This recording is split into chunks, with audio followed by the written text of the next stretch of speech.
मैंने बोला था ना कल पहले वाले वीडियो में आपको भी लोक विधान पढ़ेंगे। अब पढ़ रहे हैं लोक विधान। लोक विधान में आप 5 सूत्रों के आधार पर पढ़ेंगे। आतो असी विसर्गस्य लोप है। आतो असी विसर्गस्य लोप है। इसका मतलब है इस पहला जो सूत्र है उसका मतलब है कि आ हो और फिर विसर्ग हो फिर अस हो।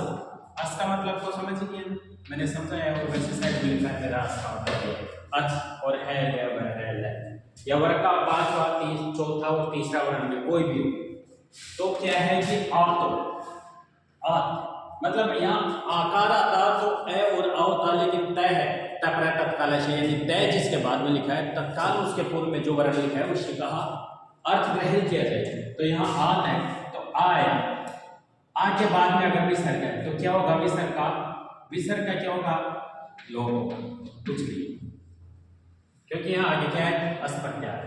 देखिए एक उदाहरण देखो, बालो धन अत्र है, मैंने कहा बाला बाला धन अत्र है। अब यहाँ ध्यान से देखो कि विसर्ग के पहले आ है, यानी ध्यान रखो कि विसर्ग के पहले आ हो तो विसर्ग का लोप निश्चित है, आगे कुछ भी लिखा हो। एक ही शोध बात ध्यान में रखो, तो यहाँ पहले आ है, विसर्ग का लोप आगे, वैसे है ये अस्पत्या का पहला, तो यहाँ विसर्ग का लोप हो जाएगा। क्या बन जाएगा हमारा शब्द? बालात्रिक। अब इसमें दीर्घ संधि करना चाहो तो दीर्घ बोल दिया, लेकिन विसर्ग में नहीं होगा। और देख लो लता लता विसर्ग धन धनते धनते, तो क्या हो जाएगा? विसर्ग का लोप होगा। ये आ गया, मैंने अभी कहा था ना आपको कि विसर्ग से पहले, यानी विसर्ग से पहले अगर आ है तो कुछ भी नहीं सोचना है, विसर्ग का लोप कर देना है, बिल्कुल अटक। तो क्या करना है? क्या बन जाएगा? लता ए धनते। एक बात ध्यान में रखना कि जब भी समस्त पद में बीच में अगर स्वर आ रहा है तो ये समझ लेना कि विसर्ग के लिए लोप विधान है। और अगर ये भी देखना है कि अब ऐसा शब्द आ जाए आपके पद में, कंपटीशन में जो प्रतियोगिता परीक्षा में पूछा जाता है ना कि लता ए धनते, तो यहाँ लता बहुवचन है, यहाँ बाला अत्र है। अब यहाँ बाला है ना, बाला शब्द ये बहुवचन है, बाल है बालो बाला, रम्मा रम्मे रम्मा, लता लते लता, बना ना ऐसे ही बाला बना है, तो ये बहुवचन है। इसको बिल्कुल ध्यान में रखना, विद्यार्थी में पूछे जैसे रीड में पूछ लेते हैं, किस भी एग्जाम पूछने में क्या दिक्कत है? तो ये ध्यान में रखना, समस्त पद एक है और इसमें ये विसर्ग का लोप हुआ है, ये बहुवचन। अब अपने पास से इसको समझने के बाद में दूसरा नियम है, उसको और देखो, ये तो समझ में आएगी। दूसरा नियम,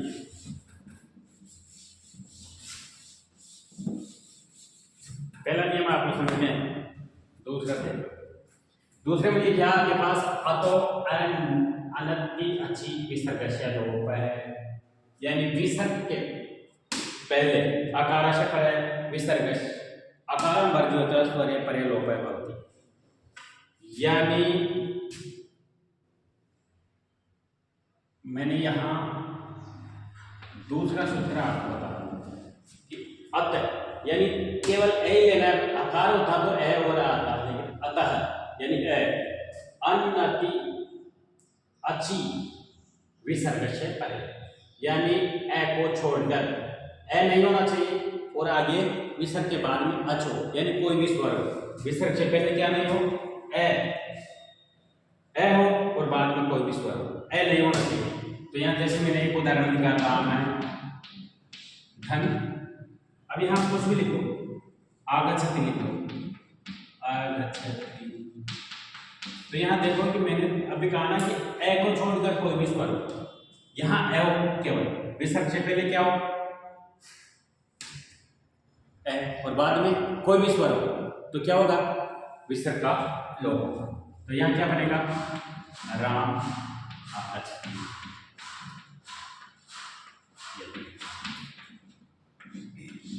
बना राम आगच्छति। कैसे देखो, कृष्ण ऐसी, कृष्ण धन खेती, तो क्या बनेगा? कृष्ण एति। और देखो बाल इच्छति, बाल धन इच्छति, तो क्या होगा? विसर्ग का लोप होगा। इच्छति ऐसे कैसे लिखेगा? बाल इच्छति। ये समझ में आया ना? अब अगला सूत्र लेते हैं। इसमें कोई समस्या होगा तो बताओ। यानी एक ही बात में ध्यान में रखना। पहली बात तो विसर्ग लोप का, कि विसर्ग के कहीं भी किसी भी साइड में अगर आ जाए तो लोप कर दो। अगला नियम देखो, ये तो 5 तो क्या कह रहे हैं वो अलग बात है, लेकिन विसर्ग की कहीं भी किसी भी साइड में आ जाए तो विसर्ग का लोप कर दो। ये हो गया। और विसर्ग से पहले अगर ए है और बाद में ए को छोड़कर कोई भी स्वर है, ए को छोड़कर बाद में ए को छोड़कर कोई भी स्वर है तो भी विसर्ग का लोप होगा। समझ में? अगला तीसरा है नियम रूल एतत् तत्, एतत् तत्, एतत् और तत् दो शब्द हो गए, एतत् और तत्। एतत् में शब्द चलते हैं ना, और तत् से तौते तम तौतान, ऐसे एतौ एते, एतत् एतत् एते एतानि, ऐसे एतौ एते एतौ एतौ एतान, ये शब्द रूप चलते हैं। तथा तत्तेतानि तत्तेतानि, यानी से तौते और स्त्रीलिंग में तो सात एता। इन शब्दों में क्या होता है? विसर्ग का लोप होता है दो शब्दों में। क्यों होता है? शु लोपो एकारो अनय समास है, यानी आगे क्या हो? आकार। देखो इसमें लिखा है कि आकार यो एतद यो यसु से विसर्गस्य तस्य लोपय शाद हाली न तू नय समास है। केवल नय समास नहीं होना चाहिए, बाकी सभी समासों में विसर्ग का लोप होगा। भाव यह है कि नए समास विहाय, यानी नए समास को छोड़कर ऐसे और से, इन दोनों शब्दों में ऐसे और से दो शब्द बन गए। कौन कौन सा? ऐसे और से। एतनियोपदियो विसर्गस्य कारा विहाय, यानी ए को छोड़कर आगे कोई भी स्वर हो तो क्या होगा? विसर्ग का लोप होगा। नियम तीसरा देखे हैं हम। देखो इसको ऐसे, ये तो समझ में आएगा। तीसरा नियम ऐसे तो समझ में आएगा। यहाँ देखो, इनमें लिखा एतत् और तत्। एतत् में क्या बनता है? ऐसे है, और तत् में क्या बनता है? से। ये दो शब्द बने, इन दोनों शब्दों की विसर्ग जो लग रही है, ये इसका लोप होता है। कब होता है? जब नया समास नहीं होना चाहिए आगे, यानी पूरे पद में नया समास नहीं हो आगे। और दूसरी बात क्या है कि इसके बाद में ए को छोड़कर कोई भी स्वर हो। देखो ऐसे है, ऐसे इच्छति, इच्छति, तो क्या हो जाएगा? विसर्ग का लोप हो जाएगा। ऐसे हो जाएगा, ऐसे इच्छति, और से क्या हो जाएगा? इच्छति, तो क्या होगा? से इच्छति बना। अब बदलना है। अगर अस्पर्त्यार भी है इसके बाद में, क्या है? अस्पर्त्यार, यानी कोई भी स्वर है या कोई भी व्यंजन, जैसे से, गच्छति। अब इसमें बताओ कि क्या होगा? विसर्ग का लोप होगा? नहीं होगा क्या? बताओगे? से गच्छति क्यों हुआ विसर्ग का लोप? इसलिए हुआ कि मैंने असली लिखा है यहाँ अस्पर्त्यार है। अस्पर्त्यार में क्या है? वर्ग का देखो इधर, पांचवा, चौथा, तीसरा, तो ये ग क्या है? ग वर्ग का तीसरा अक्षर है ना।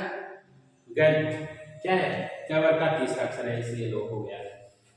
अब ये समझ में आ गया। इसको नहीं भी समझे ना इन दोनों शब्दों को, तो इसको इसमें ले जाओ कि विसर्ग से पहले ए हो और बाद में क्या हो? कोई भी स्वर। लेकिन अगर यहाँ समस्या आ जाती है कि वर्ग का तीसरा, चौथा, पांचवा वर्ण, इनमें कोई भी हो, तो फिर ये नहीं लगेगा ना, ये बता। इसलिए ये समझ में आ गया? से और ऐसे के साथ वाली समझी। अब इसके बाद में अगला अपने पास मैं बता देता हूँ आपको। देखो कौन सी किताब से पढ़ा, आप ऐसे मत सोचना कि यह प्रमाणित चीज पढ़ाई जा रही है। जो भी पढ़ाऊंगा बिल्कुल प्रमाणित। देखो कौन से सत्र के नहीं पता, मैं देख के बता देता। ऐसे ही बैठ जाते हैं आके,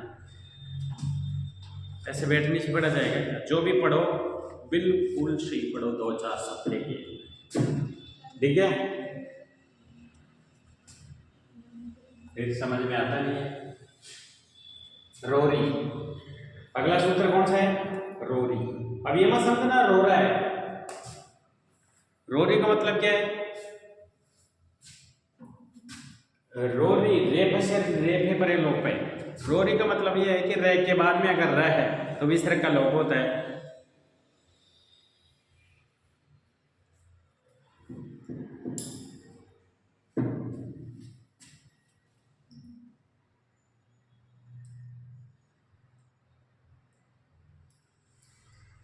ये सूत्र था नहीं है।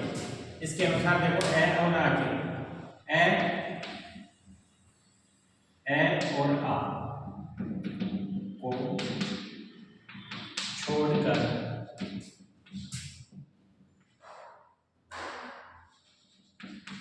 कोई स्वर हो और बाद में क्या हो? बाद में क्या हो? अस। बाद में अस प्रत्याहार तो क्या होता है? विसर्ग को क्या होता है? र बनता है। अब इस सूत्र का देखते हैं क्या बना रहा है। कवि धन रचती, रचयति, ऐसे रचती नहीं, रचयति।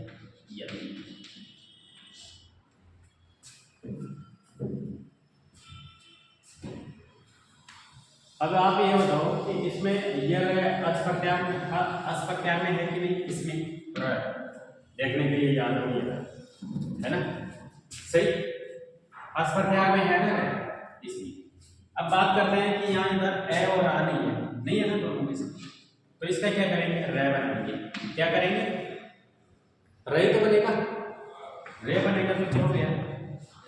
कवि रे फिर रचयति। अब ये सूत्र काम करेगा। ये कह रहा है कि रे के बाद में अगर रे है तो जो पहले वाला रे है उसका लोप पे हो जाएगा रोरी। ये सूत्र काम करते हैं। इसका क्या हो गया? रे का लोप हो गया। तो इस सूत्र को लगाओ जस्ट ड्रे लोपे पूर्वज दीर्घो अन। इसका मतलब हो गया डे और रे का अगर लोप होता है तो उससे जस्ट पहले जो भी स्वर है उसका दीर्घ हो जाएगा डे और रे का लोप होने पर। तो यहाँ क्या है? रे का लोप हुआ, इसके पहले ई है तो ई का क्या हो जाएगा? दीर्घ। तो क्या बन गया? कवि रचयति। ये सब जब भी इसका संधि विच्छेद करेंगे तो कवि में छोटी की मात्रा हो जाएगी और विसर्ग लगेगा। और भी देखो भानु राजते और उदाहरण भानु राजते। तो यहाँ देखो रह है और ये वो है, ए आपको छोड़कर ये रह है अस्पत्यार में, तो क्या हुआ? रह हो गया, ये भी सर गया। तो भानु रह और राजते बना सही। अब यहाँ देखो कि रे और रे रोरी सूत्र से क्या हुआ? इस रे का लोप और ड्रे लोप के पूर्व से दीर्घ। जो रे लोप हुआ इससे पहले जो भी स्वर है उसको दीर्घ होगा तो क्या हो जाएगा? भानु राजते। अब इसमें तोड़ो तो क्या वो छोटा करोगे, वो छोटा करके विस्तार करोगे। और भी उदाहरण है कि मैं बताऊं तो आपको पुनः धन रमते पुनः रमते हरि रम्य शंभु धन राजते शंभु राजते। ऐसे आप बना सकते हो। और कहीं भी समस्या है इसमें तो आप कमेंट डाल के बताना मुझे ये सर समस्या यहाँ पे है तो वो भी समझाइए। Thank you. इसके बाद में अपन अगला पढ़ेंगे कौन सा? सफल विधान अंतिम नियम की समझने का। ठीक है, थैंक यू।